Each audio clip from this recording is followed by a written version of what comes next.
Hello aspirants. In this video, I'm going to show you how to read a book without the hassle of turning the pages. You'll be able to speed up the process of reading a book by listening to someone else read it for you. This means you can listen to your favorite books anywhere, anytime. You will read the chapter thoroughly just by listening and you don't miss the specific details. In this long journey, I'll helping you to cover every subject and every topic related to your exams. 1. The daily news articles from the Hindu and the Economic Times, and 2. The monthly magazines, Yojana, Kurushetra for you. Today we'll be reading Chapter 2 of Spectrum, Major Approaches to the History of Modern India. Declaimer: adjust the speed of your video accordingly and try to read with the annotations for better understanding of the topic. Firstly, colonial approach, historiography. For the major part of the 19th century, the colonial school occupied a high position in India. The term colonial approach has been used in two senses. One relates to the history of the colonial countries, while the other refers to the works which were influenced by the colonial ideology of domination. It is in the second sense that most historians today write about the colonial historiography. In fact, the practice of writing about the colonial countries by the colonial officials was related to the desire for domination and justification of the colonial rule. Hence, in most such historical works there was criticism of indigenous society and culture. Simultaneously, there was praise for the Western culture and values and glorification of the individuals who established colonial empires. The histories of India written by James Mill, Mount Stuart Elphinstone, Vincent Smith and many others are pertinent examples of the colonial historiographical trend. Certain characteristics common to most of the works of these historians are the following. Orientalist representation of India. The opinion that the British brought unity to India. The notions of social Darwinism. The English considered themselves superior to the natives and the fittest to rule. India viewed as a stagnant society which required guidance from the British, and establishing Pax Britannica to bring law and order. Nationalist historiography approach. The nationalist approach to Indian history can be described as one which tends to contribute to the growth of nationalist feelings and to unify people in the face of religious, caste, or linguistic differences or class differentiation. This approach looks at the national movement as a movement of the Indian people, which grew out of the growing awareness among all people of the exploitative nature of colonial rule. This approach developed as a response to and in confrontation with the colonial approach. It should be noted that the nationalist historians of modern India didn't exist before 1947.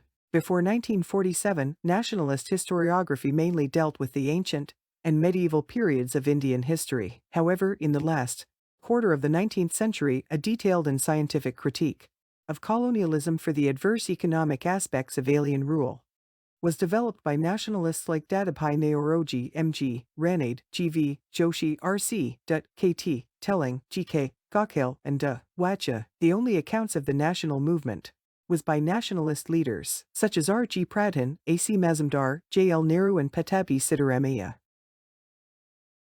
are noted nationalist historians of modern India. Marxist historiography approach. The beginning of the Marxist approach in India was heralded by two classic books, Rajni Pami Dutt's India Today and R. Desai's Social Background of Indian Nationalism. Originally written for the famous Left Book Club in England, India Today, first published in 1940 in England, was later published in India in 1947. R. Desai's Social Background of Indian Nationalism was first published in 1948.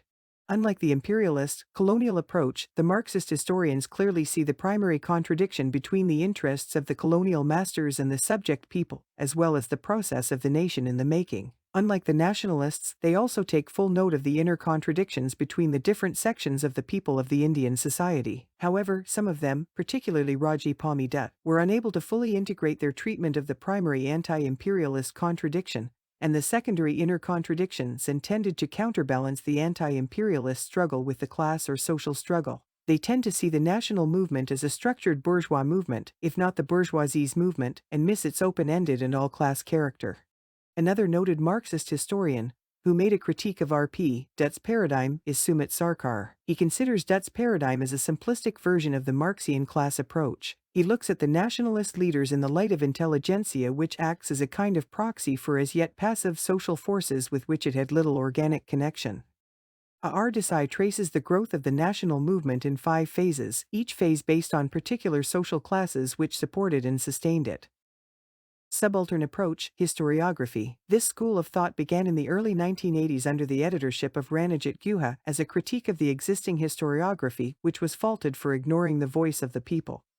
Right from the beginning, subaltern historiography took the position that the entire tradition of Indian historiography had had an elitist bias. For the subaltern historians, the basic contradiction in Indian society in the colonial epoch was between the elite, both Indian and foreign, on the one hand, and the subaltern groups, on the other, and not between colonialism and the Indian people. However, they do not subscribe to the Marxist theory of the nature of the exploitation by the nationalist movement. They point out that the Indian society of the time could not be seen in terms of class alone, as capitalism in the country was just nascent at the time.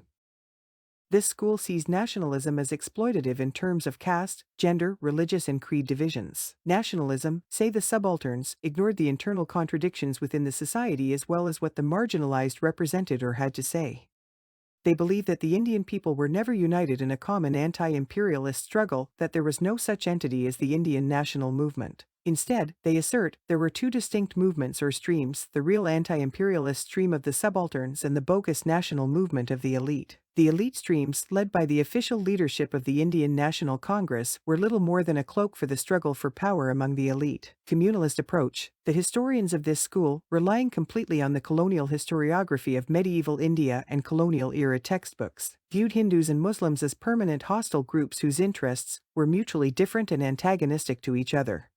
This view was not only reflected in the writings of the historians, but also took a more virulent form in the hands of the communal political leaders. In their view, India's medieval history was one long story of Hindu-Muslim conflict. As a corollary of this view, it was then argued that the 19th and 20th century Muslims had the happy and proud ever-present memory of having been the ruling class, while Hindus had the sad and humiliating memory of having been the subject race. This, ultimately, developed mutual hatred among these groups, often resulting in communal riots, and, in the end, led to the partition of India. Cambridge School.